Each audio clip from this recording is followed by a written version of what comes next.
Muy bien, estamos iniciando el Foro de Chillán 2023. Gracias por acompañarnos desde distintos lugares del mundo. Nos puede acompañar escuchando y participando, viendo el Foro de Chillán a través de nuestras plataformas de somostelevisión.com. Ahí está nuestra transmisión en vivo en este momento, a través de nuestra señal en directo de Facebook, para todas nuestras páginas asociadas con el Foro de Chillán. Y también lo puede bajar la aplicación en Google Play para que usted disfrute del Foro de Chillán en la comodidad de su teléfono. Todo esto lo hemos preparado para que usted pueda ser parte activa de esta iniciativa que hemos preparado en el Foro de Chillán. ¿Qué perseguimos? ¿Qué queremos lograr con este Foro de Chillán? Es básicamente unir las voces de la libertad, las voces que defienden la familia, que defienden el derecho de los padres de educar a sus hijos, que defienden la libertad religiosa, que defienden la libertad de la propiedad privada, que defienden la igualdad ante la ley. Nosotros en el Foro de Chillán hemos estructurado unos valores los cuales nos rigen y nos mueven. No es solamente un espacio donde nos reunimos para conversar, queremos realmente hacer aportes importantes para la transformación poco a poco, paulatina del pensamiento crítico de nuestros miembros de nuestra sociedad. Foro de Chillán pretende llegar a cambiar un poquitito ese pensamiento crítico que está siendo adormecido por los medios de comunicación, y eso indudablemente que nos lleva una gran ventaja. Por eso, uniendo muchas voces de patriotas, muchas voces de gente experta, de alto conocimiento intelectual, nos van a apoyar y nos van a aportar ideas y sugerencias para seguir caminando con un plan estratégico para fortalecer nuestras instituciones y, como lo mencionaba hace unos minutos atrás, fortalecer la familia, la patria, Dios y la libertad. Freddy. Tomás, bueno, estábamos coordinando el ingreso con nuestros invitados, ya tenemos dos, así es que habiendo completado las introducciones, creo yo, querido amigo, sería hora ya de iniciar el programa con dos al menos de ellos. El tercero está en vías de conectarse. Don Hermógenes Pérez de Arce y don Cristian Slater Quintanilla, Escanilla, estaba cambiando el segundo apellido, pero me acuerdo súper bien, mi querido amigo. Bienvenidos al primer panel del Foro de Chillán 2023. Muy bien, muchas gracias por acogernos y muy buenos días, y a disposición de ustedes para los temas que quieran plantearnos. Buenos días, don Hermógenes, buenos días, Cristian, bienvenidos. Gracias, Tomás, gracias, Freddy, un gusto, don Hermógenes, y muchas gracias por esta invitación, este tercer evento ya del Foro de Chillán. Sí, don Hermógenes, me gustaría que empezáramos ahí directamente en tierra derecha. ¿Qué nos puede recordar usted del momento, de los hechos históricos de que ocurrieron entre 1970 y 1973?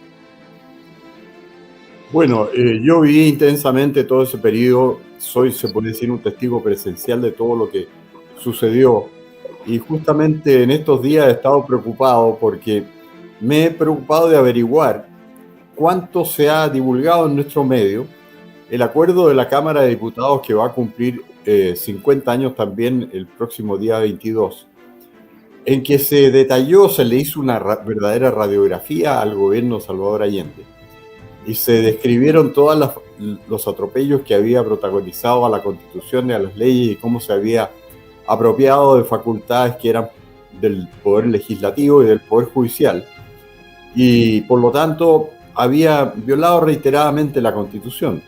Y me encontré con que no pude hallar una sola oportunidad en que este acuerdo, durante este año en que se conmemoran los 50 años, del 11 de septiembre de 1973, ni una ocasión este año que se haya publicado este acuerdo en algún medio. Bueno, yo me apresuré a ponerlo en mi blog. En mi último blog puse el acuerdo íntegro de la Cámara de Diputados. pero me parece un vacío increíble en una sociedad que pretende estar informada, no haber incluido el examen más metódico, pormenorizado y extenso de todos los atropellos a la Constitución, de a las leyes que protagonizó Salvador Allende y que llevaron a la mayoría de los representantes del pueblo en la Cámara de Diputados, por 81 votos contra 47, a solicitar a las Fuerzas Armadas que pusieran término a las situaciones que se estaban describiendo como inconstitucionales e ilegales. Y creo que eso revela el clima que impera en Chile en este momento, que yo diría que es prácticamente de una censura de información, porque los programas especiales que se hacen son todos favorables a la unidad popular y ocultando precisamente todos los atropellos que cometió la dictadura comunista de Salvador Allende. Y en particular me refiero a, por ejemplo, una extensa entrevista o reportaje que se hizo sobre don Patricio Aylwin en el canal Megavisión, que además es un canal privado, o sea, no tendría por qué estar tan influido por los intereses de la esfera pública. Y ahí se presenta al que yo llamo Patricio Aylwin II, porque hay un Patricio Aylwin I, que fue el principal gatillador del pronunciamiento militar, que fue además defensor de los militares en el momento en que se produjo efectivamente la acción armada de los militares en Chile, que fue entre el 11 de septiembre y el 31 de diciembre de 1973. En esos 2 a 3 meses se produjo el 55% de todas las muertes que hubo en los 17 años del gobierno, o casi 17 años del gobierno militar. Y esto certificado por el informe Rettig, no es una cifra que esté elaborando yo por mi cuenta. El informe Rettig dijo que había habido 2.279 muertes en total, y en ese periodo se produjeron 1.261 de esas muertes. Sé las cifras de memoria porque las estoy examinando constantemente. Y entonces en ese periodo, donde se produjeron la mayor cantidad de las muertes, donde realmente se produjo la derrota del terrorismo a manos de las Fuerzas Armadas y Carabineros, Patricio Aylwin apoyaba entusiastamente la acción de los uniformados y decía que habían evitado una tiranía comunista, que el gobierno de Allende había organizado una guerrilla que era más numerosa que las propias Fuerzas Armadas y que estaba distribuyendo armas en todas partes para llevar a cabo un golpe, un autogolpe y una tiranía comunista. Esas fueron sus palabras. Y todo eso ahora no se cita. Se cita a Aylwin II, que llamo yo, que fue el que posteriormente olvidó todo lo anterior y juzgó a los militares, los puso en el banquillo de los acusados a través de esta comisión Rettig, que el único mérito que tuvo en realidad fue precisar los números, que nadie lo había hecho. Y eso fue muy útil por otra parte, porque cuando hablaba la gente de extrema izquierda aquí en Chile, decía: los militares han provocado durante su gobierno más muertes que las que hubo en la guerra del Pacífico. Cosa absolutamente falsa, porque eran menos de la mitad de los muertos en 17 años. Y el informe Rettig vino a precisar eso, en eso fue riguroso. Pero lo que hizo fue describir de una manera muy falsa todo lo que había pasado en Chile, porque aquí se transformaron, en virtud del informe Rettig y de la vuelta de chaqueta, como decimos en Chile, de don Patricio Aylwin, se transformaron los agresores en agredidos, los victimarios que atacaron la democracia por las armas, y por eso hasta había un barco cubano lleno de armas el 11 de septiembre de 1973 en Valparaíso, que logró huir y que probablemente habría podido influir en el desenlace porque traía muchas armas. Eso está documentado y va a salir ahora próximamente un libro en que va a detallar específicamente cuáles eran las condiciones en que ese barco iba a hacer un desembarco muy importante de armas, pero logró escapar el 11 de septiembre y se la llevó, supongo, de vuelta a Cuba.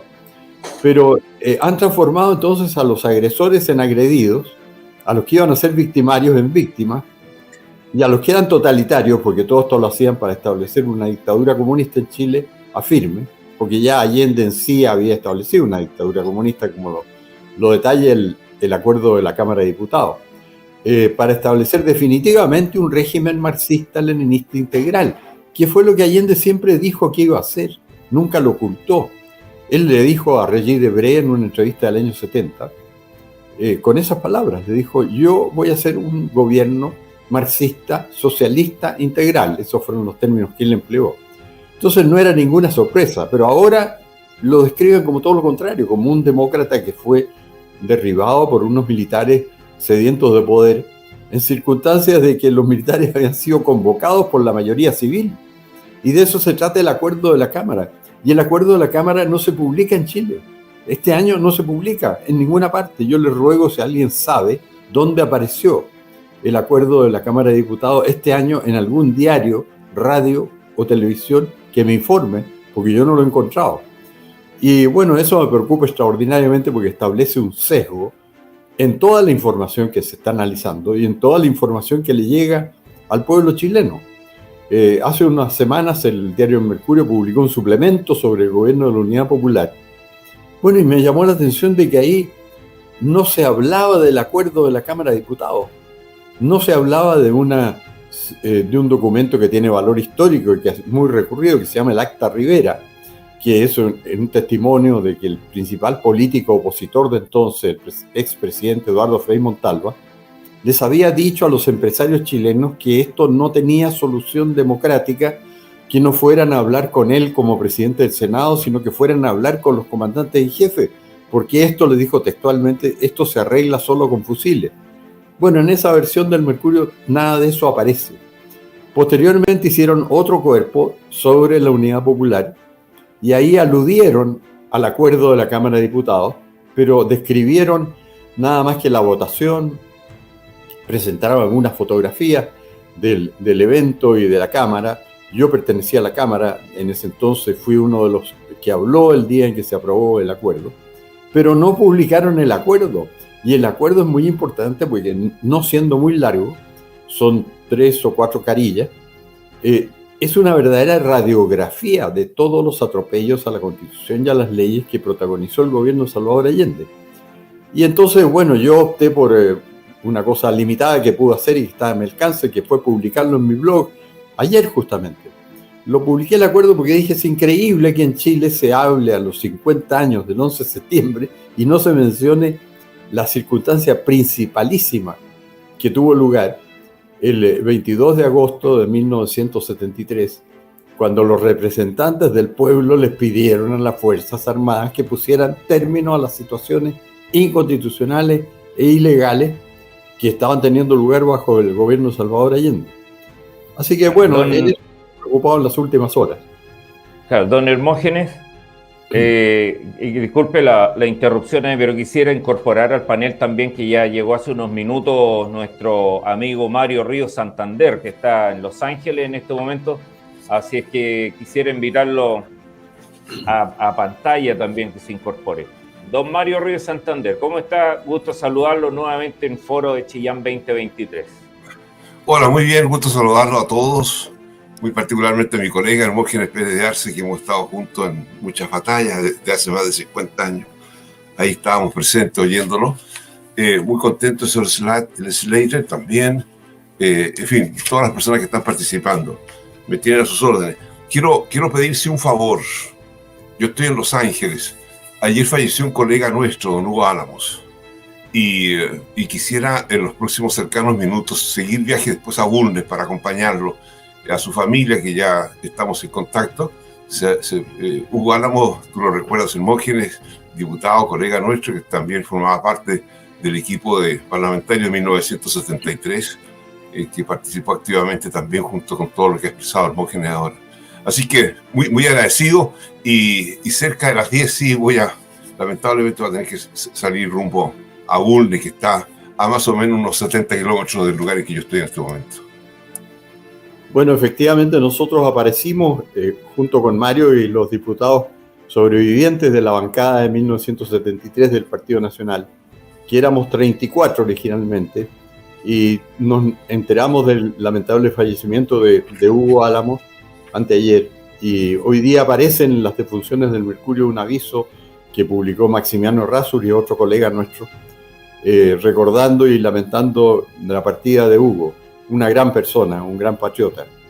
Y vamos quedando 10 de los 34. Pero mientras haya sobrevivientes, la bandera va a estar flameando al tope de la brigada de diputados del Partido Nacional de 1973. Genial. Tomás. Don Mario Ríos, no sé si tuvo la oportunidad de escuchar ahí lo que nos planteaba don Hermógenes Pérez de Arce, y me gustaría escuchar también un poquito de su versión, porque también estuvo en esa Cámara de Diputados, que escribieron ahí un documento muy importante que debe ser reevaluado para que sea difundido adecuadamente a las generaciones futuras. ¿Qué nos puede contar de ese momento que usted vivió? Bueno, hay muchas cosas, efectivamente, ¿no? Pero yo quisiera partir un poquito antes porque las cosas van finalmente generándose en distintos aspectos hasta que finalmente se concurre en un acto determinado. En este momento estamos recordando el 22 de agosto de 1973, que fue muy importante.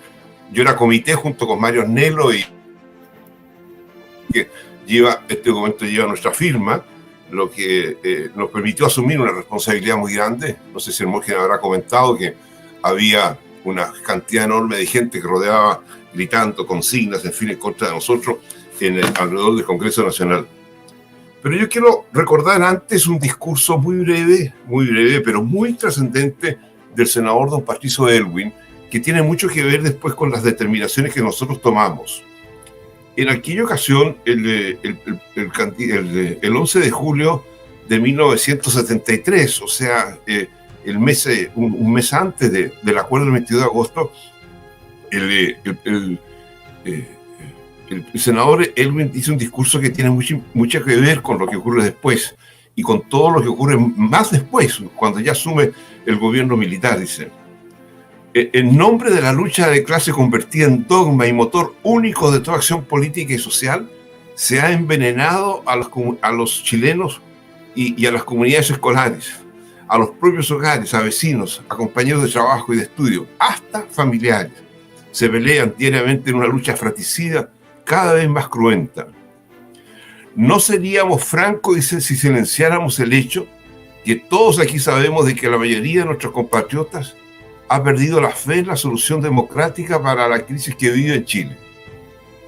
No ignoramos la gravedad del peligro totalitario en que el oficialismo ha colocado a Chile, y estamos dispuestos a enfrentarlo, sea como fuere. El gobierno y sus partidarios deben saber que no pueden seguir girando a cuenta de nuestra devoción democrática, ni esperar que nuestro espíritu constitucionalista sirva de amparo a sus desbordes. Termina. Sobre el gobierno pesa la responsabilidad de hacer posible las condiciones básicas del diálogo democrático, si realmente quiere salvar la institucionalidad. Si no lo hace, termina él, no pretende el gobierno disculparse con la oposición. Sobre él recaerá la responsabilidad histórica de lo que venga.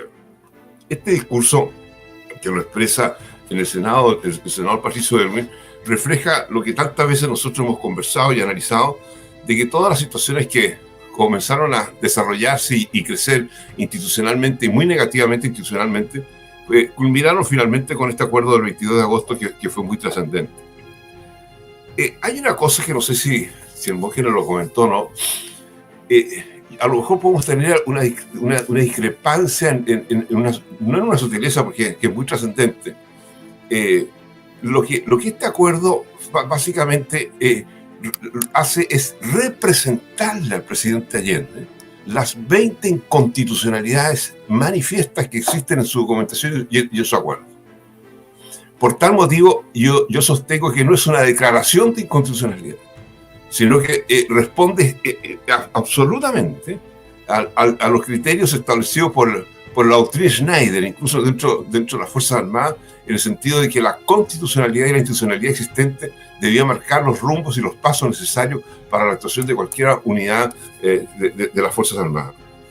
Cuando llega este documento a las manos de Salvador Allende, al día siguiente, el día 23, envía una comunicación pública señalando que el documento es un documento inconstitucional, es un documento que responde más bien a un acto de alentar a un golpe de Estado, etcétera, etcétera, etcétera, ¿no? Y desconoce, lo que es muy delicado, desconoce, ¿no es cierto?, la función que tiene el poder legislativo en materia de fiscalización.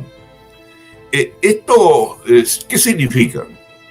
significa, ¿no es cierto?, de que ya desconocido todas las funciones constitucionales de la Corte Suprema, el otro poder del Estado, el poder judicial, ahora Allende desconocía el poder, el poder legislativo, ¿no es cierto?, en sus funciones fiscalizadoras.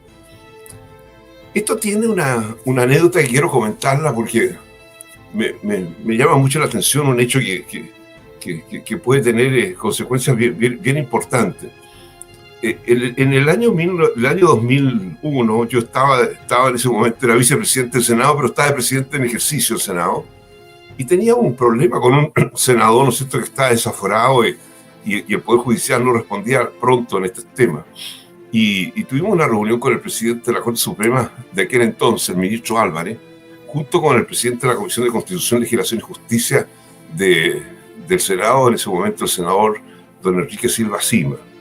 Los tres nos reunimos para que la justicia resolviera pronto todo el tema legal de ese senador, porque si no se mantenía, si se mantenía por mucho tiempo, en definitiva el Poder Judicial iba a empezar a manejar indirectamente las mayorías al interior del Senado. Y en esa ocasión estábamos reunidos con el presidente del Senado y con el presidente de la Corte Suprema. Yo estaba, como digo, el presidente del Senado en ejercicio en ese momento, y de repente el presidente de la Corte Suprema dice, estuve leyendo ayer, me dice, el acuerdo del 22 de agosto y aparece su firma, senador Ríos. Sí, le dije, está mi firma, efectivamente. Entonces, don Enrique Silva Sima me queda mirando y me dice, ¿usted es Ríos? Claro, efectivamente, Mario Ríos, absolutamente. Pero ¿cómo se le ocurrió a usted, senador, firmar ese documento que era de una inconstitucionalidad tan manifiesta? Entonces yo le digo, mire, senador, lo que es absurdo fue la respuesta del presidente Allende, que cerró absolutamente toda alternativa de conversación, destruyó los principios fundamentales de la autonomía y de las potestades del Poder Legislativo. Esa, en definitiva, terminó siendo una declaración que dispuso y alentó el 11 de septiembre, lo que significó, ¿no es cierto?, la actuación de las Fuerzas Armadas días posteriormente, el día 11 de septiembre, ¿no? Y esa redacción fue una cosa sucia que finalmente hizo el presidente Allende. Entonces, don Enrique Silva Sima nos dice, no diga esa palabra porque me hiere a mí. ¿Y por qué lo herimos a usted? Porque el que redactó esa respuesta a Allende fui yo. Esto provocó en nosotros, ¿no es cierto?, una impresión muy grande, porque estábamos instalados ahí conversando con una persona que había firmado el documento del 22 de agosto y quien había redactado por encargo del presidente Allende, ¿no es cierto?, la respuesta de inconstitucionalidad. Y aquí entonces surgió un debate que era muy interesante y quiero expresarlo muy brevemente. Cuando recibe Salvador Allende este documento, en que textualmente el documento señala que se le hace presente al presidente, no se le declara, se le hace presente la inconstitucionalidad de estas 20 situaciones que manifiesta que nosotros expresamos, ¿no es cierto? El presidente Allende tuvo dos posibilidades. Una, efectivamente, señalar que quiere conversar esta inconstitucionalidad, cosa que hacía usualmente, sobre todo con el Partido Demócrata Cristiano, y extender un poco más, a lo mejor, la determinación futura que podría haber sido igual de las Fuerzas Armadas. O lo segundo es haber enviado a este reciente Tribunal Constitucional, presidido por don Enrique Silva Sima, ahí está el tema, ¿no es cierto?, para que él declarara si es constitucional o inconstitucional el documento que recibía el presidente Allende. Miren qué delicado e interesante esto que estamos conversando. Esas dos cosas Allende no las hace. Prefiere, ¿no es cierto?, enfrentar convencido que tenía todas las Fuerzas Armadas ubicadas en los cordones industriales de Santiago y de las grandes ciudades, y que iba a haber una respuesta de todo el mundo agrario reformado. Hay que acordarse que Allende tenía 5.600.000 hectáreas de tierra bajo la administración de su gobierno, que administraba el 73% del Producto Interno Bruto en el tema económico, y que prácticamente toda la industria, salvo la papelera, porque por una razón muy especial finalmente no se tomó, digamos, del gobierno socialista, junto con sus trabajadores, que también se opusieron, pero el resto estaba absolutamente en sus manos. Iba a haber una respuesta militar muy grande. Por eso es que es el discurso de él, ¿no es cierto?, uno va sacando conclusiones en que hacen las grandes alamedas se llenarán de los revolucionarios, etcétera, etcétera. Este hecho es muy interesante observar, porque cómo finalmente personas de tanta valía, como era personas como el propio don Enrique Silva, habían estado, ¿no es cierto?, confundidos, quiero decir, en el caso de él, en una posición, digamos, que finalmente quebraba toda alternativa de futuro. Entonces yo le digo en esa reunión, yo le digo a don Enrique, un poco en broma, un poco en serio, usted es el 11 de septiembre entonces, porque si usted hubiese redactado una cosa distinta y hubiese acogido al Tribunal Constitucional como ente para conversar y discutir este tema, la situación habría sido absolutamente distinta. Eso indicaba, tal como lo señalaron, ¿no es cierto?, claramente una disposición del presidente Allende a quebrar toda la institucionalidad porque sentía este apoyo clarísimo que él esperaba y que finalmente no lo tuvo, ¿no es cierto?, de todos los pueblos que estaban bastante armados. Otra cosa que hay que recordar, yo no sé si Hermógenes lo recuerda o no, voy a hacer una confesión, digamos, realmente impresionante. Nosotros los diputados, de todos los partidos políticos, andábamos todos armados. Y si no éramos todo el 75%. Teníamos todas nuestras pistolas, ¿no es cierto?, la sobaquera, que era el elemento que nos permitía guardar este asunto, no solamente por los viajes que hacíamos, sino que ingresábamos al Congreso. En una ocasión, un diputado comunista pide que se aplique el artículo tanto, no recuerdo el número, en que se disponía la revisión de todos los diputados y que aquellos que tenían armas terminaban con su mandato inmediatamente, ¿no? Y el presidente de la Cámara de Diputados, bueno, el diputado dice, solicito, señor presidente, se aplique en este momento el artículo tanto que obliga, ¿no es cierto?, a la revisión por parte del EDK, ¿no es cierto?, de todos los diputados que se encuentran con armas. Este hecho significó que se sintieron en toda la Cámara de Diputados centenares de fierros que caían a los pies para desprenderse de esta situación que se había establecido. Y un diputado socialista, que no era Palestro, era otro, se puso a gritar a su colega comunista, deténlo, margínate esta instrucción, deténla, porque nos va a complicar mucho a todos. Y el mismo diputado dice, señor presidente, suspendo la solicitud expresada, digamos, ¿no? Y ahí la Cámara quedó prácticamente desocupada y salimos todos, yo reconozco que también estaba ahí, ¿no? Salimos todos a nuestras oficinas en el exterior a dejar las armas.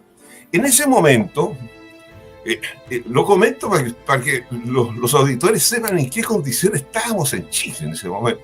Que todos los diputados, o gran parte de ellos, entraran armados a la Cámara de Diputados, era una cosa ya extrema. Hubo muchísimos conflictos en la Cámara de pelea, y después de esta situación de andar armado, yo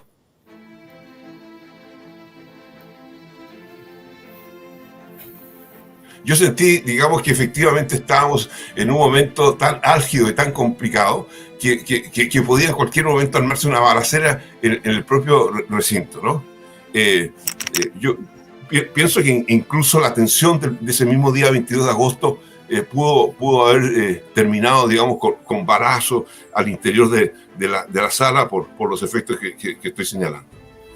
En definitiva, es muy importante también señalar una cosa que yo estuve presente, una última cosa que es muy importante. Cuando la Cámara de Diputados, nosotros los diputados del Partido Nacional no creíamos en este acuerdo y le decíamos a los diputados cristianos que habían hecho este acuerdo para votar por el señor Allende para la presidencia de la República, y lo habían hecho privadamente sin participación nuestra, digamos. Nosotros le decíamos a los diputados cristianos que no creíamos en el acuerdo que ellos habían firmado, ¿no? Y que por tal motivo nosotros nos absteníamos en todo este proceso. Y así fue. En todo caso, con la mayoría cristiana y la mayoría izquierda se aprueba este acuerdo que les permitía reformar la Constitución y finalmente Salvador Allende. Y esto se va al Senado. Yo voy al Senado a ver, digamos, este procedimiento. Esto es una sesión 171. Y en esa ocasión, el senador don Patricio Aylwin, nuevamente, antes de iniciarse la discusión en particular de esta reforma constitucional que les permitía y le daba satisfacción a los demócratas cristianos por haber votado por Salvador Allende, el senador Aylwin yo me senté al lado entre el senador Narciso Ureta y el senador Bulnes. Yo estaba sentado en medio ahí. ¿Qué es lo que dice don Patricio Elwin? Don Patricio Elwin dice: antes de iniciar la votación en particular de esta reforma constitucional, solicito, señor presidente, que se vote el principio fundamental que ella conlleva, que es la de que las Fuerzas Armadas sean garantes de la institucionalidad de nuestro país. Este hecho fue muy importante. El presidente del Senado, este senador cristiano por Concepción, Tomás Paulo, que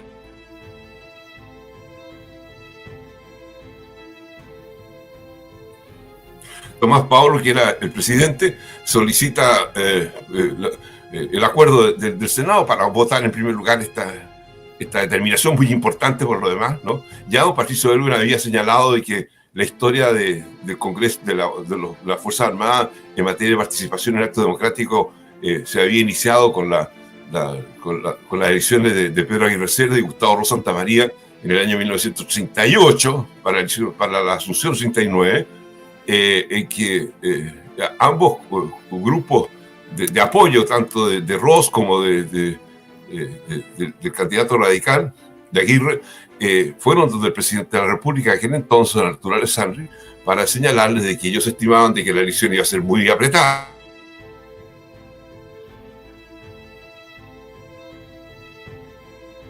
Iba a ser muy apretada, que la persona que ganara iba a tener una diferencia de votos muy pequeña, y por tanto pedían un resguardo especial. Y ahí el presidente Arturo Alessandri dijo: las únicas entidades que yo confío son las Fuerzas Armadas, y ahí se inicia las Fuerzas Armadas como garante del acto electoral de la democracia, que es el acto en que participa la conciencia de las personas eligiendo a sus autoridades. Entonces, había ya una historia de que las Fuerzas Armadas tenían responsabilidades importantes en los actos primarios de la elección, que es el acto de votar probablemente tal, ¿no? Y el presidente entonces del Senado, Tomás Paulo, pregunta al Senado: ¿estamos de acuerdo? ¿Hay acuerdo? En votación unánime, y queda establecido entonces unánimemente la responsabilidad, ¿no es cierto?, de las Fuerzas Armadas de ser garantes de la institucionalidad. Garantía que se mantiene por lo demás hasta el día de hoy, porque el artículo 1 de la Ley Orgánica Constitucional de las Fuerzas Armadas señala claramente de que entre las responsabilidades fuera de la seguridad, de la frontera y de otras cosas propias del mundo castrense, son también responsabilidades institucionales con respecto al cumplimiento y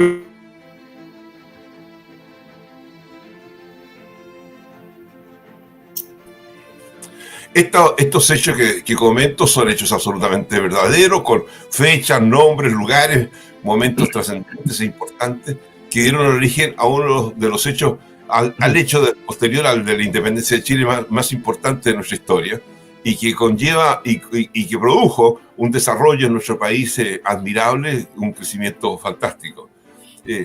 Posteriormente, creo que es interesante en otro foro, sí, porque sería otro tema muy largo, aspectos trascendentes del gobierno probablemente tal de las Fuerzas Armadas, porque hemos hablado mucho de lo que fue el 22 de agosto, del 11 de septiembre probablemente tal, pero de su mandato, de las responsabilidades que asumen y las funciones que cumplen, no lo hemos hecho todavía con la profundidad del caso, y algún día, si este foro tiene interés por penetrar un poco más a fondo de los aspectos esenciales de las Fuerzas Armadas, lo que fue en 1978 nuestro eventual conflicto con Argentina, por ejemplo, que fue una cosa muy importante.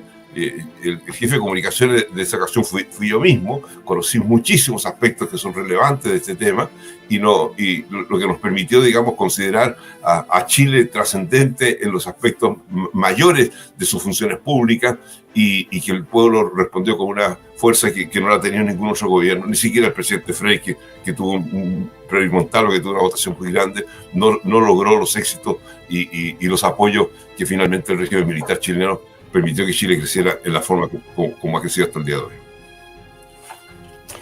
Mario, me gustaría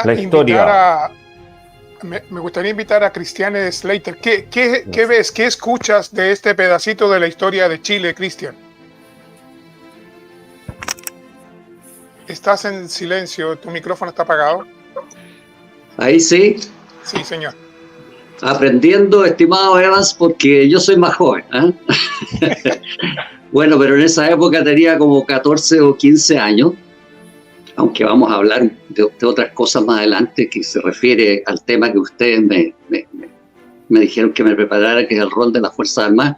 Pero encuentro muy interesante lo que dice Hermógenes y Mario Ríos, en el sentido que en esa época, para entender el contexto que algunos quieren borrar y como que aquí no existió un contexto en lo que ocurría en esa época. Yo me estaba preparando para entrar a la escuela militar el año 1973, entre el año 1974. A cuadras de mi casa, ahí en el barrio Lascón del Golf, habían asesinado al subteniente Lagranpet, un oficial joven recién graduado que estaba esperando micro, como se llamaba en esa época, micro, y viene una camioneta con unos terroristas y le ponen un disparo en la cabeza y lo matan, solo por vestir uniforme. En esa época, y un poco antes también, se asesina a un comandante en jefe del ejército, se asesina a un edecán de un presidente. En la época del gobierno de la Unidad Popular, recordemos que habían 11, 12 ministros militares. Cuando dicen que los militares no pueden participar en política, no pueden opinar, habían 11 militares en el gabinete del presidente Allende, que se llamó, creo que el Gabinete de Salvación, algo así, ¿no es cierto? Don Hermógenes puede corregir y sabe más de eso. Pero el vicepresidente de Chile era el comandante en jefe. Tenemos al general Prat con la banda presidencial cuando Allende viaja al extranjero, a Rusia, no me acuerdo, creo que andaba incluso pidiendo algo más que dinero, y el comandante en jefe se queda de vicepresidente. Entonces, esto es bueno que la gente más joven lo entienda, lo comprenda, lo escuche y lo vea, porque esa es la situación que se vivía en Chile y por supuesto ni hablar del caos que había en el comercio, las colas que había que hacer. Yo iba a comprarle cigarros a mi papá y tenía que hacer una cola de 2 cuadras y estar 3-4 horas para comprar una cajetilla de cigarros, ni hablar del pan. Entonces, en esa situación y en ese contexto es lo que estaba ocurriendo en esa época, y como nos enteramos hoy día de algunos detalles de los fierros que habían en la Cámara de Diputados, y donde muchos andaban armados. Así era, esa era la situación que se vivía, de mucha violencia, muy complicado, y que algunos la quieren comparar con lo que hoy día está ocurriendo en Chile. Yo siempre he dicho, mire, este gobierno le está yendo muy mal, pero no es la situación que se vivía en esa época, no es lo que estaba ocurriendo ahí, como lo acabamos de escuchar. Así que eso un poco lo que yo veía o escuchaba, y en lo que estaba en esa época ocurriendo en el entorno de Chile y en el entorno de cómo uno lo veía a los 14 o 15 años. ¿Me permite una observación a lo que acaba de comentar? ¿Me permiten? Sí, no hay problema. Por supuesto. Es que usted recuerda algo muy importante, que es el viaje del presidente Allende a Rusia. El presidente Allende en varias ocasiones señalaba que su revolución es una revolución con empanada y vino tinto, y que por tal motivo él no quería impregnarse de la revolución cubana, ni tampoco de la revolución bolchevique, ni ninguna otra revolución que tuviese, digamos, una expresión distinta a la chilena. Eso lo expresaba así, entre temores e inquietudes, porque a pesar de que no tenía mucho interés en ser parte de la revolución cubana, tuvimos a Fidel Castro instalado aquí en Chile un mes completo, digamos, ¿no? Bueno, pero en fin. Y cuando con estos 5.600.000 hectáreas de tierra expropiada, los campesinos comenzaron a pedirles tractores, máquinas sembradoras, en fin, todo lo que corresponde a los equipos necesarios para trabajar la tierra, que algunos lo tenían de la hacienda antigua, otros no, otros se lo echaron a perder, en fin, era todo un caos en materia agrícola. El famoso medio litro de leche que Allende pedía no se podía cumplir porque ya las vacas estaban dando menos leche, las van a administrar las lecherías también, en fin. Así que había un caos muy grande, y la petición de los tractores, equipos para los agrónomos de la CORA que tenían que recorrer los campos, en fin, resultaba ser una cifra muy alta, como $120 millones, una cosa de ese tipo, que incluían también otras áreas, pero fundamentalmente la parte agrícola, hasta que el Partido Comunista convence a Allende de que vaya a Moscú y que Moscú lo va a apoyar. Allende parte en el mes de diciembre del año 1972. Ahí queda el general Prats a cargo del gobierno chileno. Que hay otro documento que más adelante lo vamos a comentar ahí. Y se detiene en Siria, donde preside el país Boumediene, que había logrado, ¿no es cierto?, la independencia de su país hacía muy poco tiempo, de Francia, y se había declarado marxista también junto con otros gobernantes del África. Habían personajes que habían surgido dentro de la lucha de la independencia de los países africanos, muy ligados también al marxismo, ¿no? Moscú había creado universidades con el nombre de estos líderes rusos, africanos, etc. Y se produce una reunión muy trascendente entre Boumediene y Allende en el mismo aeropuerto donde el avión aterrizó.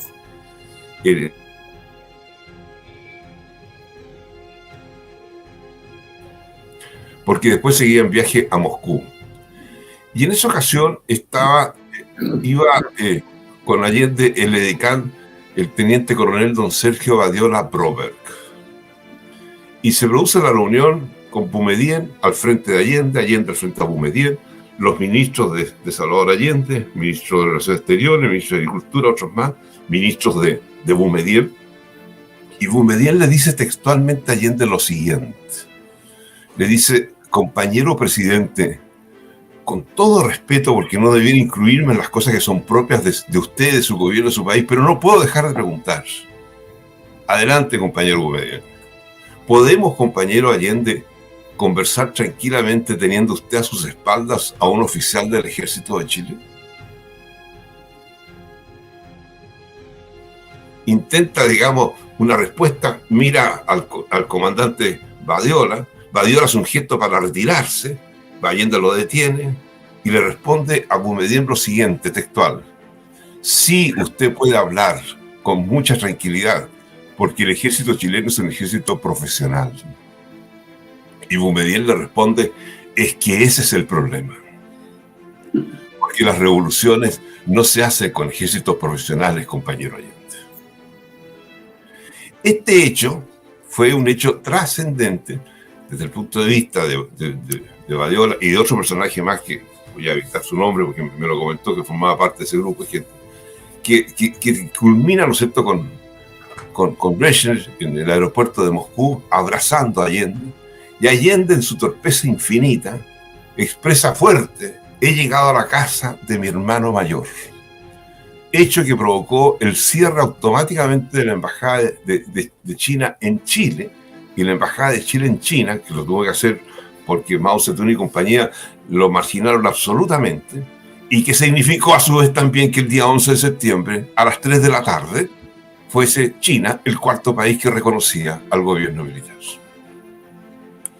Allende vuelve de Rusia, ¿no es cierto?, y instala en muchos ministerios, y ahí te recuerdo, ¿no es cierto?, militares para hacerlos partícipes de su gobierno. En la declaración que narraba Hermógenes un par de minutos sobre el 22 de agosto, hay una parte muy importante que está referida a ese tema, en que, como corresponde, digamos, en la redacción misma de este acuerdo, se le recuerda a las Fuerzas Armadas la responsabilidad institucional que ellos tienen, que es lejana a la acción política que están ejerciendo en esas funciones que el presidente de la República, don Salvador Allende, los había instalado, y por eso se renuncian todos. Así que es interesante observar en esta anécdota, ¿no es cierto?, la importancia que nosotros creemos de que la primera intervención que tiene ya en la Plaza Roja, en el gobierno con Brezhnev, es que Brezhnev lo conmina. Le dice: mire, nosotros recursos de partida no le vamos a entregar, pero le vamos a entregar maquinarias, qué sé yo, muchísima maquinaria que llegó después, pero lo conmina a incorporar a las Fuerzas Armadas de Chile dentro del gobierno, dando fuerza a lo que Boumediene le había expresado como orientación en su paso por su país. Eso quería expresar. Gracias. Don Hermógenes, usted tiene obviamente una visión paralela acá a la que tiene Mario Ríos Santander en esto. Su experiencia con estos comentarios que ha desarrollado él. Me gustaría observar un par de cosas.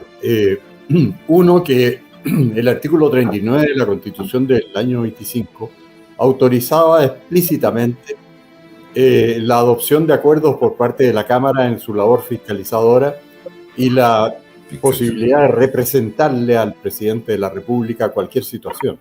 Entonces, esto estaba hecho con mucho cuidado. El autor originario de la idea del acuerdo y la redacción del primer texto del acuerdo fue de un ex ministro de Justicia de don Jorge Alessandri, que se llamaba Enrique Ortúzar Escobar, que había sido a la vez asesor jurídico del Senado. Entonces, él era un hombre muy apegado a la ley y al cumplimiento de la Constitución. Y por eso el acuerdo está ajustado exactamente a lo que permitía la Constitución.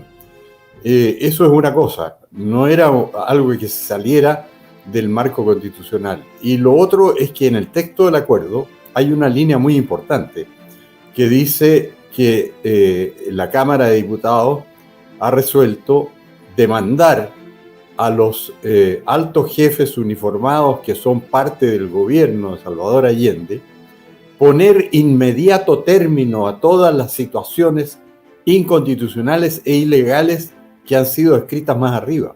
O sea, era una petición perentoria a los uniformados a poner término a todas las situaciones. ¿De qué manera pueden poner término a todas las situaciones creadas por un gobierno si no es asumiendo el gobierno?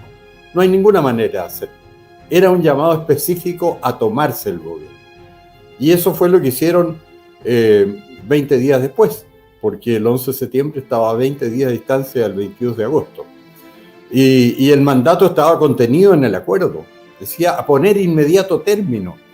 Y además Salvador Allende había contribuido a esto porque los jefes uniformados que él nombró como ministro eran todos partidarios de él, salvo uno, que era el comandante en jefe de la Fuerza Aérea, César Ruiz Danjou, al cual le pidió después la renuncia y la renuncia a la comandancia en jefe también, pero para que lo sucediera Gustavo Lee. Y al nombrar los ministros, ellos debieron designar subrogantes que quedaran al mando o en poder de la comandancia en jefe y el general director, en el caso de Carabineros, de cada una de las ramas. Y a quienes dejó, de hecho, esta situación provocada por Allende, dejó a José Toribio Merino al mando de la Armada, dejó a Augusto Pinochet al mando del Ejército, dejó a Gustavo Lee al mando de la Fuerza Aérea, y de hecho dejó a un paso a César Mendoza, que no era el sucesor natural, el subrogante natural, pero sí lo asumió el 11 de septiembre. Pero le facilitó extraordinariamente la decisión de Allende, le facilitó a la Junta constituirse, porque le entregó a los que fueron después miembros de la Junta el mando de todas las tropas de las distintas Fuerzas Armadas del Cuerpo de Carabineros.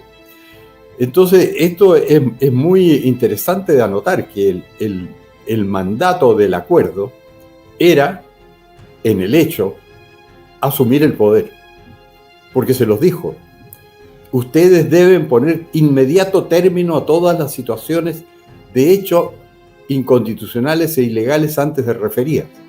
¿De qué manera unos uniformados pueden poner término a las actuaciones del presidente de la República y su gobierno? Tomando el gobierno. Así que para mí fue un mandato explícito. Y pocas personas han reparado en esa línea, pero eso es lo que dice el acuerdo. Ahora, otra cosa curiosa fue que la última conversación que mantuvo el senador Elwin, que fue el más entusiasta propulsor de este acuerdo, porque ahí se produjo una situación pintoresca, porque yo participé desde un comienzo en esto, porque Enrique Ortúzar me llamó a mí inicialmente en julio de 1973, para que fuera una reunión donde don Francisco Bulnes, senador del Partido Nacional, donde él quería plantear una idea. Y entonces yo fui a la reunión, le pregunté por qué me pedía a mí que fuera, que era un diputado sin experiencia y de poco conocimiento político, y recién elegido. Y me dijo: porque yo he seguido tus comentarios en la radio desde el año 71 y eso me ha servido como una especie de índice o bitácora de todos los atropellos que ha cometido este gobierno. Entonces, esa era la razón por la cual me citó a mí. Y ahí él planteó la idea que no se le había ocurrido a nadie. no se nos había ocurrido a ningún parlamentario, y sí se le había ocurrido a él, la idea del acuerdo. Y lo notable fue que Patricio Aylwin quedó tan impresionado con el texto del acuerdo que transmitió a través de Claudio Rego que lo encontraba excelente el acuerdo.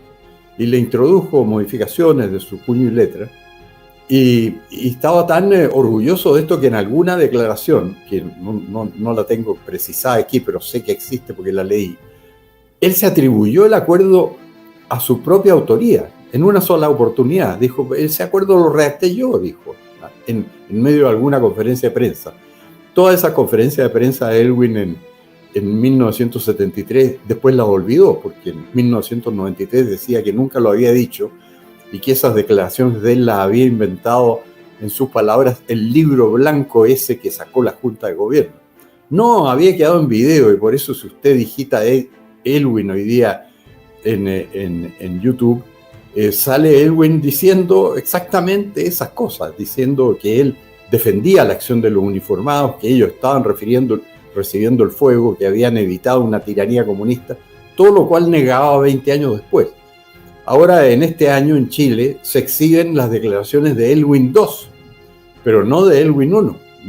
Y eso revela el grado en que en este momento la izquierda domina los medios de comunicación, porque hay una verdadera censura. Les digo, el acuerdo de la Cámara de Diputados no ha sido publicado en Chile este año, siendo el año 50 que el gobierno se ha preocupado de catalogarlo como una de las prioridades comunicacionales del régimen, aunque le ha costado el cargo al que estaba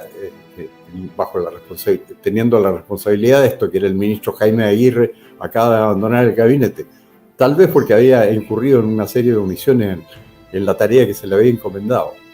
Entonces quería observar eso, y una última observación fue que la última reunión entre Salvador Allende y Patricio Aylwin tuvo lugar el 17 de agosto. Y el 17 de agosto ya el acuerdo estaba listo.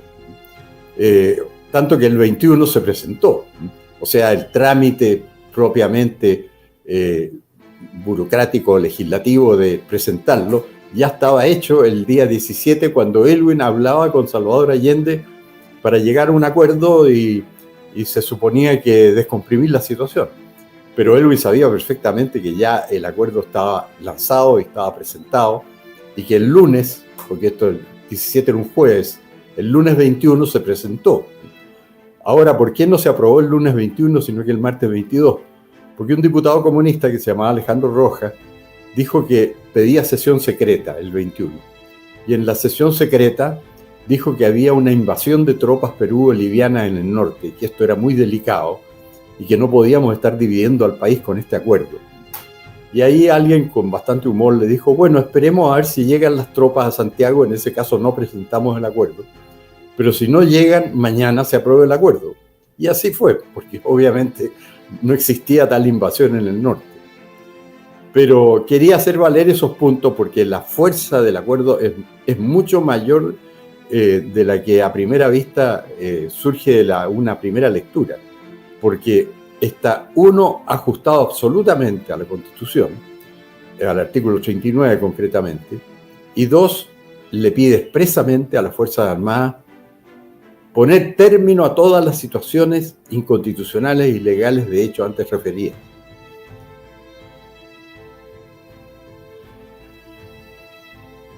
Irse para que se despida del Foro de Chillán 2023. Pero, Mario, me gustaría preguntarle, ¿por qué usted cree, brevemente, unos segunditos, ¿por qué usted cree que este contenido no se distribuye, no se comparte en las universidades hoy día? El Comité de Parlamentarios Socialistas y Marxistas de la Cámara de Diputados le solicitó hace una semana atrás formalmente al Comité de Demócratas Cristianos, los pocos que van quedando, de que hicieran una declaración desconociendo su participación en el acuerdo del 22 de agosto. Obviamente, hay entonces una disposición bastante negativa a que este acuerdo se conozca. Pero yo siento que se ha ido conociendo, no con la profundidad que corresponde, y la gente está asumiendo más bien sus compromisos. El hecho de que en las últimas encuestas aparezca las Fuerzas Armadas, el gobierno de las Fuerzas Armadas como un gobierno que alcanza niveles cercanos al 40% de apoyo 50 años después. La verdad de las cosas es que eso tiene muy preocupado a la gente de izquierda. Y otra anécdota más, yo recuerdo que el día 11 de marzo, cuando asume la presidencia don Patricio Aylwin, ninguno de los presidentes invitados asisten mientras esté el presidente Pinochet instalado ahí, salvo uno, que es el presidente de Argentina, el presidente Menem, que está sentado ahí. Lo fuimos a saludar, en fin, ¿no? Y un periodista le pregunta: ¿y usted por qué vino? Y él contó lo siguiente: vine porque despedir a un hombre que después de 16 años estuvo al mando del gobierno de Chile y que obtenga el 45% de adhesión de su país, hay que estar presente para rendir el homenaje que también se merece en esta disposición institucional que tienen los chilenos. Fue una respuesta realmente magnífica, muy interesante. Y claro, respondiendo concretamente, no hay interés de que exista mayor conocimiento sobre los hechos previos al 11 de septiembre. Bueno, quisiera pedir disculpas, pero yo debo ir al funeral de nuestro colega Hugo Álamo. Ya les digo, estoy a muchos kilómetros del lugar. Va a haber un acto religioso en Bulnes, y quiero estar presente. Me han pedido que lo despida también, porque fuimos colegas, amigos, etcétera, etcétera. Y les ruego disculparme mi ausencia a partir de este momento hacia adelante.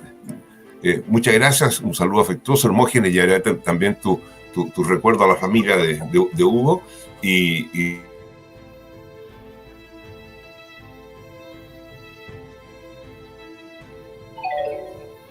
estaremos, digamos, acompañándolos a ellos en este momento final. Muchas gracias, Freddy, también a usted, coronel, a todas las personas que han estado en este encuentro.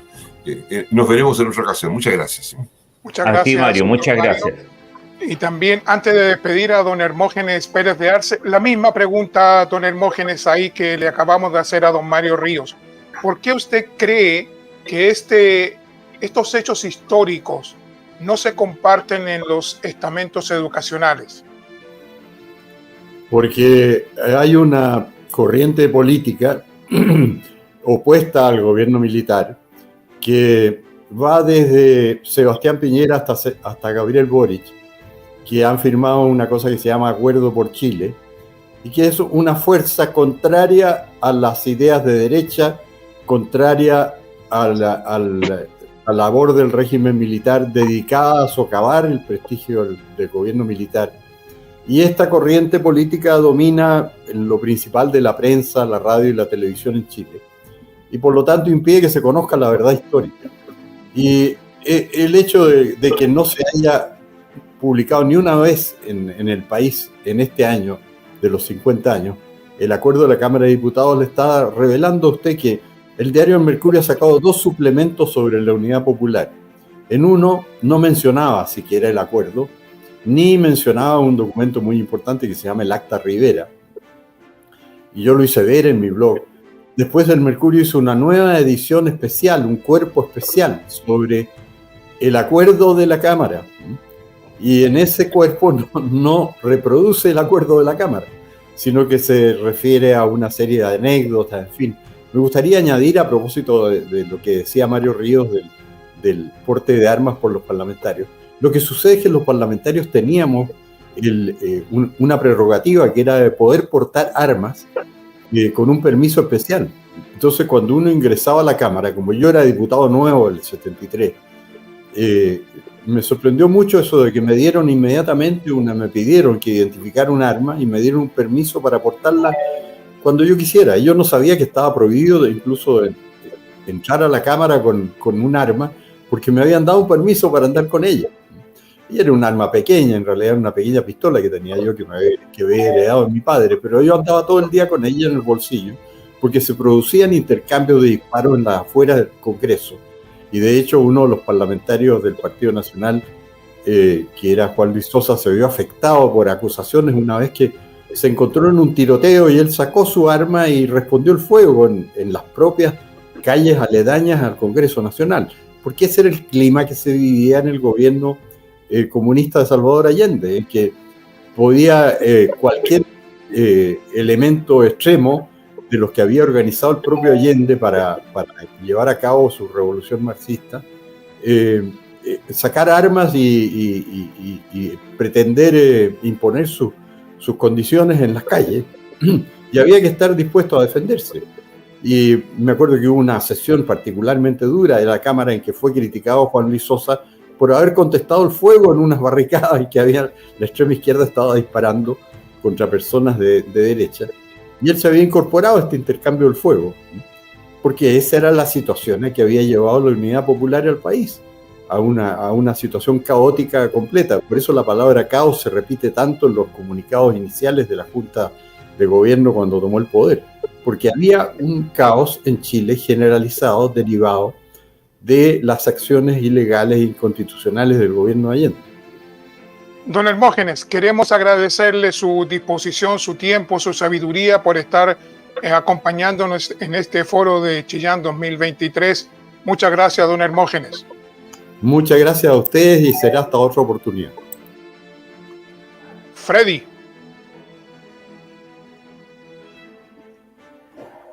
Gracias, Tomás. Cristian, tenemos la voz de los jóvenes en ese momento. Escuchaba que tú te habías incorporado poquitos meses después, en el verano del 74, entiendo, te incorporaste al Ejército de Chile. Así es que nos gustaría que continuaras, poder escucharte la experiencia que tuviste ahí en esos primeros años de vida, cómo fue tu labor institucional con esos tremendos cambios que tuvo el gobierno militar en la década del 70 y los 80. Gracias, Freddy. Bueno, muy interesante lo que escuchamos de Mario Ríos y de Hermógenes Pérez de Arce, que nos recuerda de quiénes fueron los que vivieron la historia, cómo sucedían las cosas. Antes quisiera también reforzar lo que dijo Hermógenes en varias oportunidades cuando él habla de el expresidente Edwin y el expresidente Frei, sobre unos videos que circulan por las redes sociales, que yo espero que la gran mayoría los haya visto, porque son realmente piezas históricas y que no se pueden negar. Ahí el presidente Edwin dice, ¿no es cierto?, que las Fuerzas Armadas se adelantaron a una situación que se iba a producir de una guerra civil con muchos muertos, y las Fuerzas Armadas se adelantan para tomar el poder, hacer una intervención y impedir esa guerra civil. Y en otra carta, y también del presidente, en este caso del presidente Frei, que le escribe al presidente internacional de la democracia cristiana, Abumodor, creo que era el apellido, si mal no me equivoco, que estaba en Italia, y le escribe una carta que en alguna vez, en otra época del Mercurio, se publicó esa carta del Mercurio grande, tengo guardado incluso una copia de eso, y ahí el presidente Frei, de esa época, le explica a Abumodor por qué las Fuerzas Armadas han intervenido, han asumido el poder, y le cuenta de que aquí habían 30.000, 40.000 extranjeros, cubanos, extremistas, terroristas, más armados que el propio ejército. Está escrito ahí, ¿cierto?, firmado por él. Entonces, interesante lo que ellos nos vuelven a recordar, y que hoy día nadie, o los medios de comunicación más importantes del país, no los replican. Justo cuando estamos recordando que debería ser con total imparcialidad lo que ocurrió en esos hechos, que no deberían haber ocurrido nunca, pero que sí ocurrieron. Y ocurrieron justamente porque había una clase política que no fue capaz de impedir lo que sucedió en esa época. Bueno, como lo contaba ella, yo estaba postulando a la escuela militar y logré ingresar.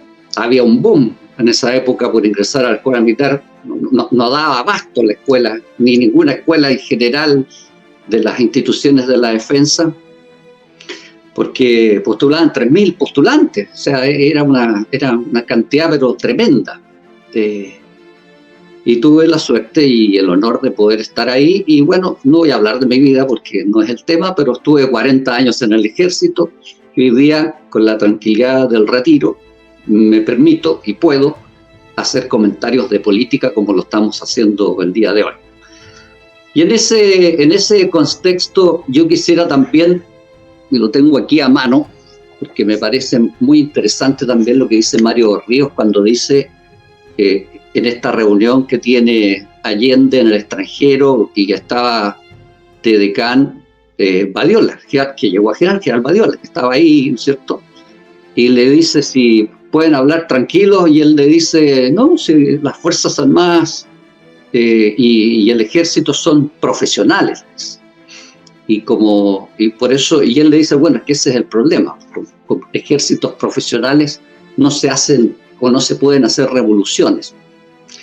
Gracias a Dios, sí, pues, es un ejército y nuestras Fuerzas Armadas son tremendamente profesionales. Y voy a traer a la memoria algo que a algunos no les gusta, porque no lo saben comprender, no lo entienden, o nunca han comprendido sus verdaderas dimensiones, y que es el nunca más del ex comandante en jefe del ejército, el general Juan Emilio Cheire Espinosa, de quien tuve el honor de ser su ayudante por 2 años, sus 2 primeros años de mando. Así que conozco bien cuál es su actitud, cuál es su idea, qué es lo que pretendió también con ese nunca más, que seguramente la historia lo va a definir con más precisión en estos días. Y lo voy a leer para no equivocarme. Él, en un punto de prensa en el norte, le preguntan de qué significa este nunca más, y él dice: me refiero al nunca más de una clase política que fue incapaz de controlar la crisis que culminó en septiembre de 1973.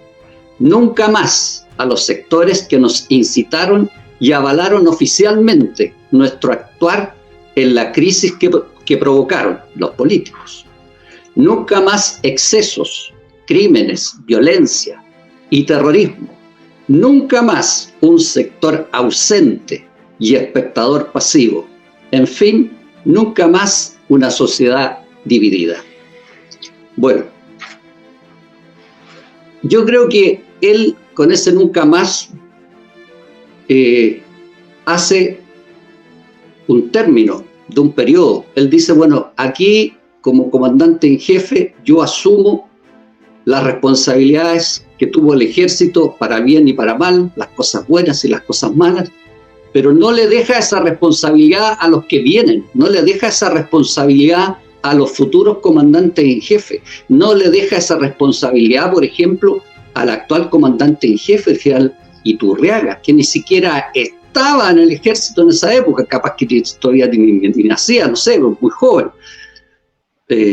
Entonces, él asume eso con mucho honor, con mucha valentía además, porque una persona que sabía los efectos que eso tendría para él, pero él dice, aquí está mi nunca más, de aquí para atrás el ejército hace su mea culpa, reconoce las cosas buenas, lo que hizo bien, lo que hizo mal, y de aquí para adelante no molesten, para ser más sencillo de lo que estoy diciendo, no molesten a los futuros comandantes en jefe, porque este es un ejército profesional que está avalado por lo que dice la Constitución, y así se ha mantenido hasta nuestros días. Y es así como hoy día el general Iturriaga, en una entrevista que le hacen en la revista Diálogo del Comando Sur del Ejército de los Estados Unidos en mayo del año pasado, del 2022, él ya no habla de estas cosas, él ya no está metido en estas cosas de la política, del gobierno militar, porque es un profesional de las armas y está al mando de un ejército profesional y que vale para las otras instituciones, y dice exactamente lo siguiente en una parte de su entrevista: la fuerza del ejército se encuentra en sus integrantes, en su disciplina, en su unidad, en su cohesión y eficiencia, en que todos puedan ejercer la vocación de servicio a plenitud, sobre la base del mérito y el esfuerzo personal. Nada de política, solo profesional, solo lo que le interesa a un ejército que debe estar siempre preparado para todas las situaciones que se les encomienden, de catástrofe, de crisis, de caos, de guerra interna, de guerra externa. Entonces, cuando ya los actuales integrantes de las Fuerzas Armadas, porque esto vale para no tan solo para el ejército, sino que también para el resto de las Fuerzas Armadas, ¿en qué están ellos? Ellos no están en lo que vemos en las redes sociales cuando dicen, ¿y cuándo va a intervenir el ejército? Miren cómo estamos. Bueno, ya lo dijimos, no estamos como estábamos en el año 70 o el 73. Estamos muy lejos de eso, por suerte. Hoy día las instituciones están funcionando. Hoy día lo que hay que hacer es hacer respetar la opinión de la ciudadanía. Lo que hay que hacer es ir a votar para cambiar nuestras autoridades cada 4 años y elegir bien. Y no pretender que las Fuerzas Armadas van a arreglar lo que los políticos no son capaces de arreglar, como lo dice el general Cheire en su Nunca Más, o que van a solucionar lo que nosotros elegimos mal como ciudadanos, o no elegimos, porque nos ponemos en esa posición de repente algunos, ¿no es cierto?, que no, yo no voto, nulo.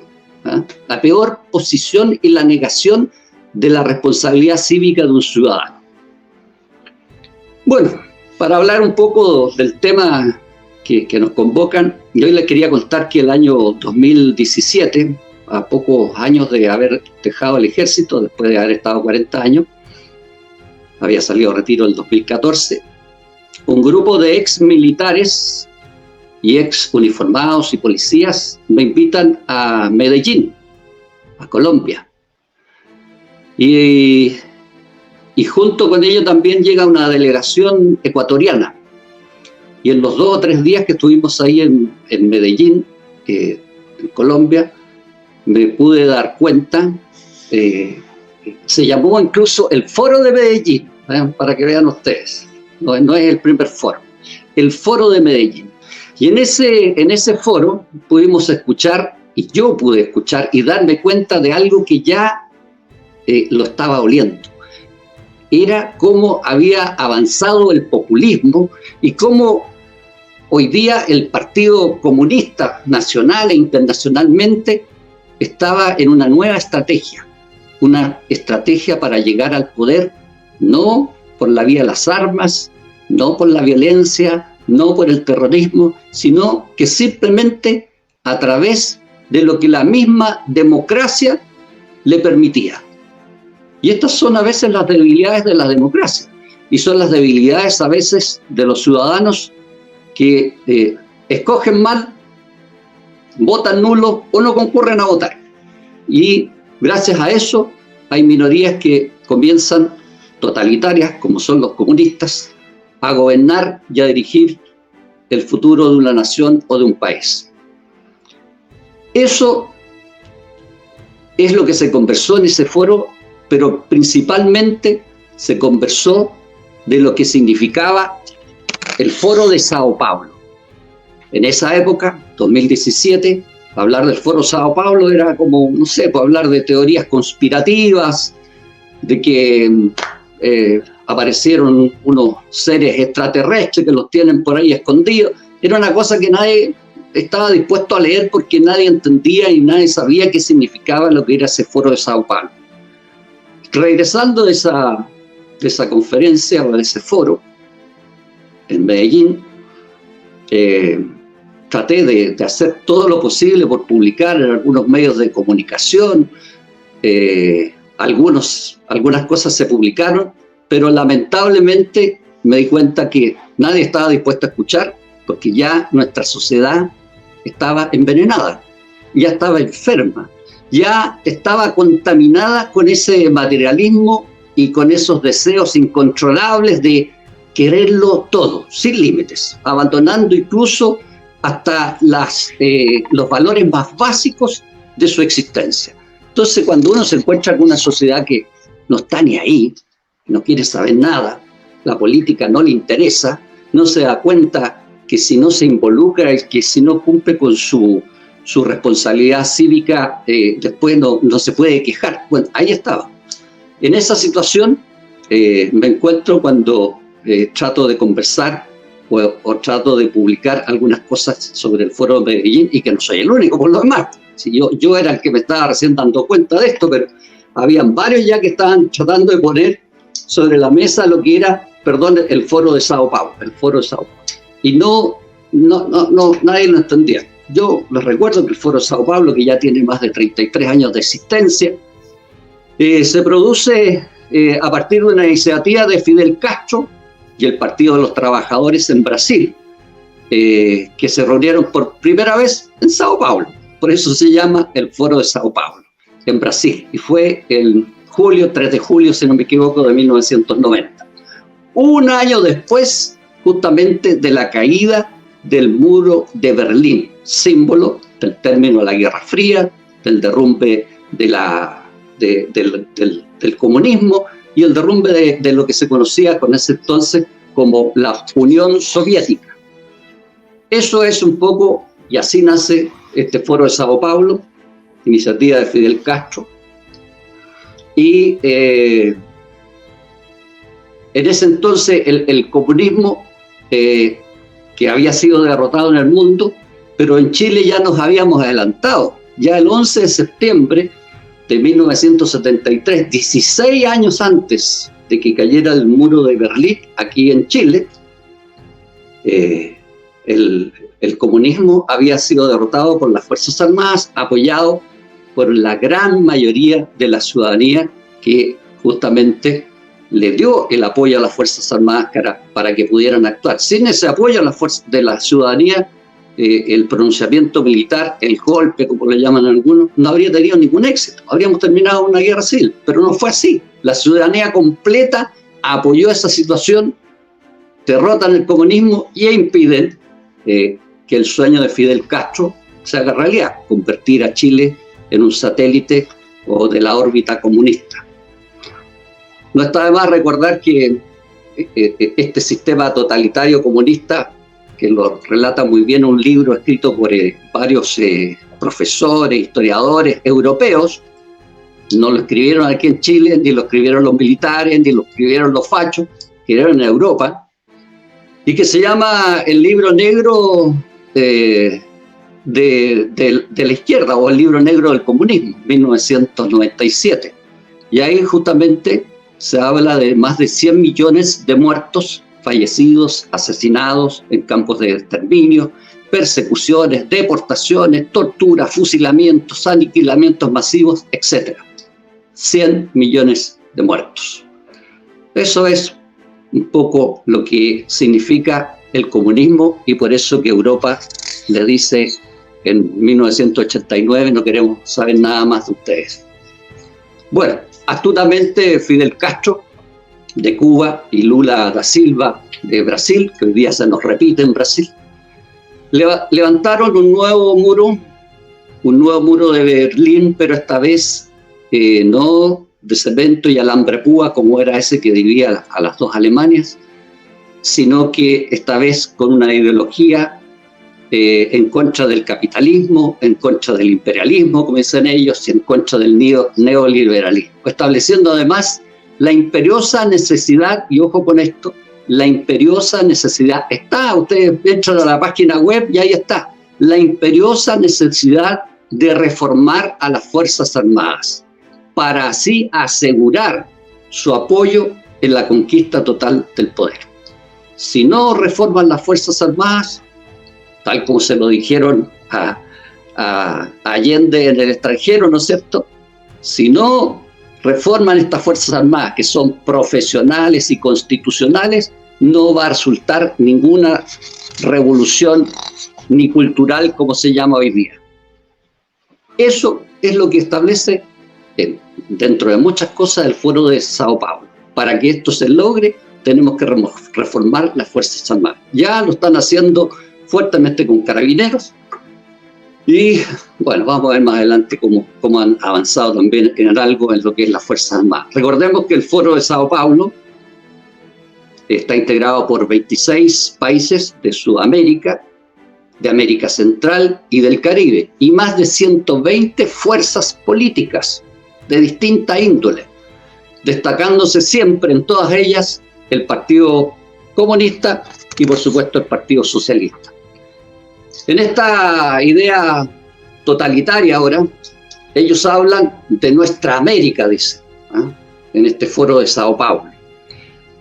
Un trabajo dedicado, según ellos, al comandante Fidel Castro, y leo aquí cómo lo definen ellos mismos. Dicen, una respuesta a la ofensiva imperial de nuestros adversarios, pues constituye el primer documento programático que ofrece el Foro de Sao Paulo a las fuerzas de izquierda y al pueblo latinoamericano. Continúan en ese mismo documento, dicen, el propósito de nuestro trabajo es la combinación de una lucha de resistencia, una lucha por la toma del poder y la lucha por la transformación de nuestras sociedades, desde arriba y desde abajo, así como desde el cielo y desde el infierno, para crear, según ellos, un paraíso. Supongamos que eso es lo que ellos quieren crear. El Foro Sao Paulo finalmente no es otra cosa que un acto populista para asegurarle la vida cómoda a un grupo pequeño, ¿no es cierto?, y que buscan ganarse la simpatía, sobre todo de los más jóvenes y de todos los nuevos movimientos emergentes, sumando potenciales e importantes votos para lograr finalmente un asiento en el Congreso, en el Parlamento, según como se llame en cada país, y alcanzar el poder por la vía democrática. Y esa es la novedad, por la vía democrática, como lo dijimos, y no a través de la vía armada o las revoluciones. Y eso porque la democracia o el sistema de democracia tiene imperfecciones. Recuérdense que cuando partimos recién con la nueva constitución o la constitución de 1980, la izquierda, y apoyado por la derecha también, dijeron que aquí esta constitución tenía enclaves, los enclaves de la dictadura, y fueron lo primero que destruyeron. Destruyendo esos enclaves, bueno, estamos hoy día, como nos dijo nuestro general Cheire hace muchos años atrás, de nuevamente en el abismo. Lo que estamos haciendo hoy día en Chile con este foro de Chillán es un nuevo paso para validar nuestra decisión de defender los valores que constituyen el alma de nuestras Fuerzas Armadas y también de las Fuerzas Armadas de orden y de seguridad. Me refiero a los principios éticos.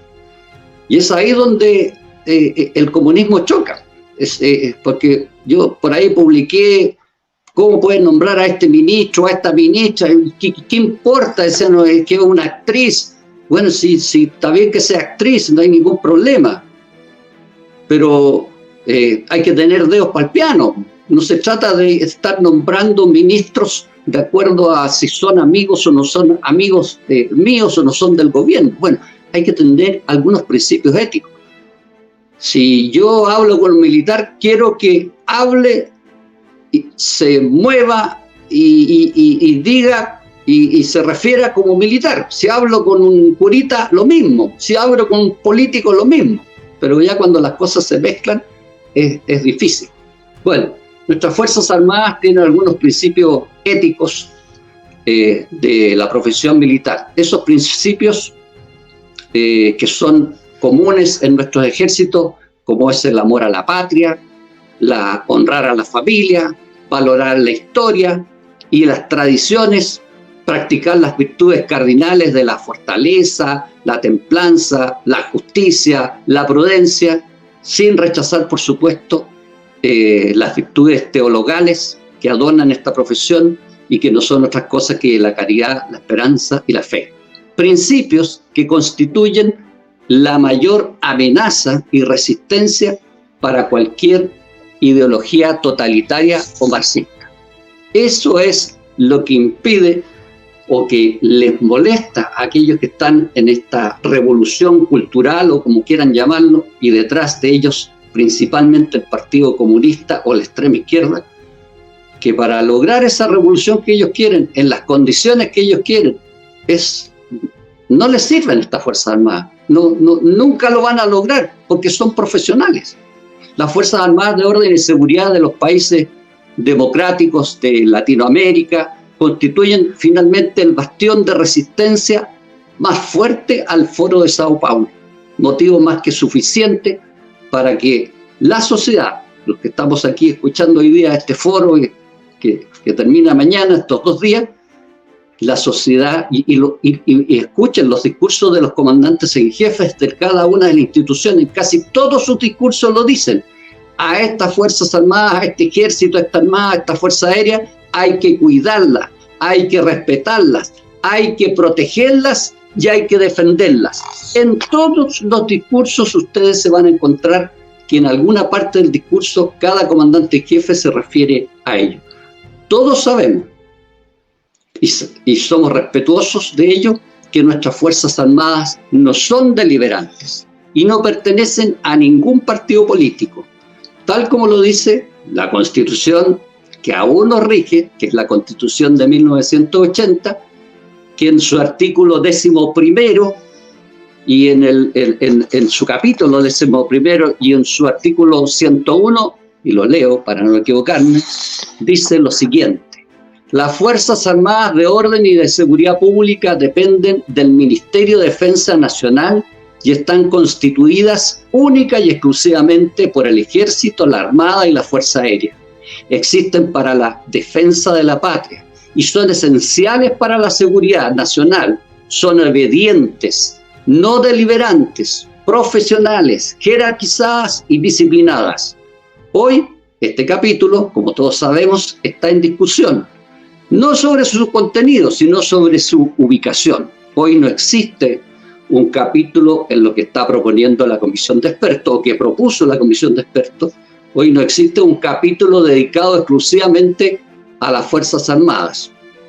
Pero el contenido es el mismo que les acabo de leer. Y ese capítulo hoy día está en el capítulo número 5, que hoy día se llama Gobierno y Administración del Estado. Dentro de ese capítulo, el 5, de estos 15, porque también tiene 15 capítulos, igual que la actual Constitución, en el capítulo 5 entonces queda reflejado lo mismo que les acabo de leer, que es de la Constitución de 1980. Creo que el único cambio que hacen es cambiar para defender la patria, le ponen para defender la soberanía. Cambiaron patria por soberanía. La palabra patria les molesta mucho, pero es el único cambio. Y le agregan, entre otras cosas, algo que ya hace tiempo el Ejército y las Fuerzas Armadas están haciendo, que es el resguardo de las fronteras, y ponen en un nivel constitucional el apoyo internacional de las fuerzas chilenas en otros países y la participación en estados de catástrofe. Entonces, cuando dicen que le van a hacer muchos cambios y que el capítulo va a destruir a las Fuerzas Armadas, no. Ahí no está el problema. El problema está en otros lados. Y esto me recuerda, y con esto ya estoy casi terminando, porque estamos en la hora, pero los otros hablaron mucho, no le puedo. Lo que les recuerdo, y lo hablamos una vez con Freddy, con Evans creo que también, son esos cabezas calientes, ¿no es cierto? ¿Se acuerdan de esos cabezas calientes que decían, no, si aquí no se puede cambiar nada? Y el Partido Republicano además nos está mintiendo, porque no se puede cambiar absolutamente nada.